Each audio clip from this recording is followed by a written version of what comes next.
بسم الله الرحمن الرحیم. سلام بر شما از طرف حضرت ابراهیم علیه السلام.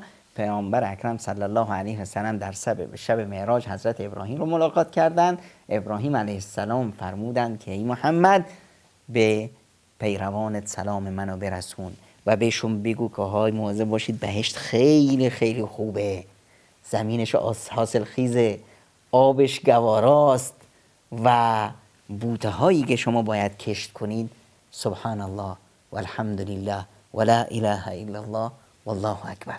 با هم بگیم سبحان الله والحمدلله ولا اله الا الله والله اکبر. همیشه تکرار کنید.